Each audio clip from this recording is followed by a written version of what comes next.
শেহতীয়াকৈ হোৱা প্ৰলয়ংকাৰী বানত বাৰুকৈ ক্ষতিগ্ৰস্ত হৈছে শিৱসাগৰ জিলাৰ পশুপালকসকল।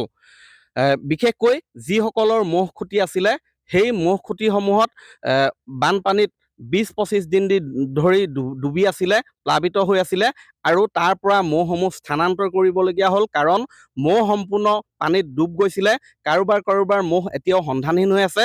ইয়াৰ উপৰিও যিহেতু বহুদিন ধৰি মহ খুঁটি আৰু পথাৰসমূহ পানীত প্লাবিত হৈ থাকিলে, গতিকে ঘাঁহ যিবিলাক দল ঘাঁহ আছিলে বা পশু খাদ্য আছিলে সেইবিলাক সম্পূৰ্ণৰূপে নষ্ট হ'ল, যাৰ ফলত তেওঁলোকে মহ খুঁটিৰ পৰা মহবিলাক লৈ ইফালৰ পৰা সিফালে ঘূৰি ফুৰিবলগীয়া অৱস্থাৰ সৃষ্টি হৈছে। মোৰ কাষত বৰ্তমান দুগৰাকী মহ পালক আছে। দুয়োগৰাকীয়ে মহ খুঁটি আছিলে। এগৰাকীৰ নাম হৈছে তুলসী কোঁৱৰ, আনগৰাকী হৈছে দুৰ্গেশ্বৰ চাংমাই। তুলসী কোঁৱৰৰ মহ খুঁটি খাট পথাৰত আছিলে আৰু খাট পথাৰৰো মহ খুঁটি সম্পূৰ্ণ বানত প্লাবিত হোৱাৰ পিছত তেওঁলোকে এই মহবিলাক আন ঠাইলৈ লৈ আনিবলগীয়া হৈছিলে। আৰু বৰ্তমান কি ধৰণৰ পৰিৱেশৰ মুখামুখি হৈছে, কি পৰিস্থিতিত তেওঁলোক কি সমস্যাত পৰিছে সেই বিষয়ে জানিব বিচাৰিম। আপুনিতো বহু বছৰৰ পৰা মহ পালন কৰি আহিছে। হয়, আজি মই বহু বছৰৰ পৰা কৰি আহিছোঁ। এইবাৰ কেনেকুৱা পৰিস্থিতিৰ মুখামুখি? এইবাৰ বহুত ডাঙৰ পৰিস্থিতিৰ মুখামুখি হ'লোঁ। এনেকুৱা পৰিস্থিতিৰ মুখামুখি হ'লোঁ, তৎক্ষণাত আপোনাৰ চব পানীয়ে ফালৰ পৰা মানে সোঁতে লৈ আহিছে। তাৰপিছত এনেকুৱা হ'ল, মই যিটো শিৱসাগৰ খাট পথাৰত খুঁটি ঘৰ আছিলে, খুঁটি ঘৰটোৰ ভিতৰত মানে 7-8 ফুট পানী হৈ গ'ল। পানী হোৱাৰ কাৰণে মোৰ খুঁটি ঘৰটো গোটেই নষ্ট হ'ল। তাৰপিছত মহ নেপালোঁ, 5জনী সন্ধানহীন হৈ আছে, এতিয়াও বিচাৰি পোৱা নাই। নোপোৱাৰ কাৰণে এতিয়া মহখিনি, কিন্তু বাকী মহখিনি এৰি মই কেনি যাবও নোৱাৰা হ'লোঁ। মই প্ৰথম আনিলোঁ ৰজাবাৰীত চৰালোঁ, তাৰপৰা উতলাত চৰালোঁ, তাৰপৰা এনে ইকৰাণীত আছোঁ। এতিয়া ইকৰাণীত আজি কমেও বেছি 15-20 দিনত চৰাচৰি হ'ল। একচুৱেলি টাইম হেৰিটো নাই, সেনেকুৱা হৈছে কণ্ডিশ্যনটো। কিয় ঘূৰাই ফুৰাবলগীয়া হৈছে? চব ঘাঁহৰ কাৰণে। এতিয়া যিখন পথাৰত আছিল তাততো একোৱেই নাই। এতিয়া 20-25 দিন ধৰি পানীত ডুব খাই আছে, এতিয়াও একঁকাল পানী আছে তাত এডাল ঘাঁহ নাই। কেনেকৈ তালৈ মহ আকৌ ঘূৰাই নিব নোৱাৰোঁ। কিমান মহ আছে এতিয়া আপোনাৰ? মোৰ আছে এতিয়া 21টা মহ আছে। 21টা মহৰ ভিতৰত এতিয়া মহৰ সংখ্যা বাঢ়িব এতিয়া লাহে লাহে। কিয়? পোৱালি দিব এতিয়া, মহে পোৱালি দিব। এতিয়া পোৱালি দিয়া হ'লে কি কৰিম কি নকৰিম, চব মোৰ গাভিনী মহ আছে। কিমান দিন মান? এই 10 দিনৰ ভিতৰত পোৱালি দিব, মহে আৰম্ভ হ'ব পোৱালি দিয়া। আপোনালোকৰ ক্ষতিপূৰণৰ কথাটো কি হৈছেগৈ?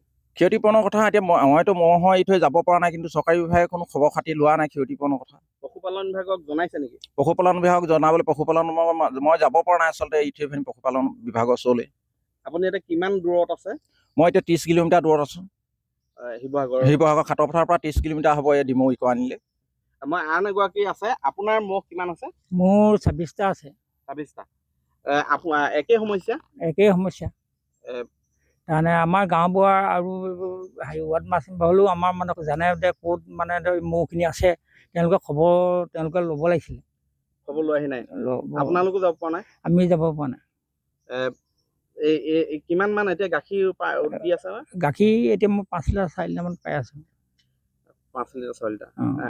এই আপোনাৰ সৈতে আৰু কোনোবা জড়িত হৈ আছে নেকি মহ পালনৰ সৈতে? মোৰ সৈতে জড়িত অইন কোনো এটা ল'ৰা এটা আছে মোৰ লগত আছে। কিমান বছৰ ধৰি মহ পালন কৰি আহিছে? মোৰতো এতিয়া 20 বছৰ হ'ল। সৰুৰ পৰা মহ পালন কৰা 20 বছৰ হৈছে। এতিয়া মুঠতে খাদ্যৰ অভাৱ? অকল খাদ্যৰ অভাৱ। তালৈ নিব পৰা নাই? তালৈ নিবলৈ এতিয়া তাততো একোৱেই নাই। আপোনাৰ বন এডালো নাইকিয়া হ'ল, চব গেলি গ'ল। ঘাঁহটো ঢেৰ ঘাঁহ আছিলে খাট পথাৰত, কিন্তু ঘাঁহবোৰ চব গেলি গ'ল। ঘাঁহ এতিয়া একোৱেই নাই তাত। এইসকল মহ পালক বাৰুকৈ বৰ্তমান সমস্যাত পৰিছে, কাৰণ তেওঁলোকে বৰ্তমান মহসমূহ তেওঁলোকৰ যি মহ খুঁটি আছিলে সেই মহ খুঁটিৰ পৰা আন ঠাইলৈ নিবলগীয়া হৈছে। কাৰণ সেই মহ খুঁটিত বৰ্তমানেও একঁকাল পৰ্যন্ত পানী আছে। পথাৰত যিহেতু ঘাঁহ বন সকলো গেলি নষ্ট হৈ গ'ল, গতিকে পশু খাদ্যৰ অভাৱত তেওঁলোকে ইঠাইৰ পৰা সিঠাইলৈ মহসমূহ স্থানান্তৰ কৰি তথা লগত লৈ ঘূৰি ফুৰিবলগীয়া হৈছে। এনে অৱস্থাত তেওঁলোকৰ আচলতে যি ক্ষতিপূৰণৰ ব্যৱস্থা আছে, সেই ক্ষতিপূৰণৰ কাৰণেও তেওঁলোকে আবেদন কৰিবলৈ সময় পোৱা নাই। এই ক্ষেত্ৰত অনাগত সময়ত শিৱসাগৰ পশুপালন বিভাগ তথা জিলা প্ৰশাসনে এইসকল লোকক ক্ষতিপূৰণৰ কি ধৰণে ব্যৱস্থা গ্ৰহণ কৰিব সেয়া লক্ষণীয় হ'ব। মই পুনৰ কৈছোঁ, তেওঁলোকে নিজে যাবলৈ পৰা নাই, কাৰণ এগৰাকীৰ আছে 20জনীও অধিক মহ, আনগৰাকীও সেইদৰে 26জনী মহ আছে। গতিকে এই মহখিনি এৰি তেওঁলোকে আন ঠাইলৈ যাব পৰা নাই। শিৱসাগৰৰ পৰা আঁতৰত আছেহি, ইঠাইৰ পৰা সিঠাইলৈ মহসমূহ লৈ ফুৰিবলগীয়া হৈছে। গতিকে এনে অৱস্থাত জিলা প্ৰশাসন আৰু পশুপালন বিভাগে যাতে এইসকলক সহায় কৰি উপকৃত কৰে, সেয়াই আহ্বান জনাইছে।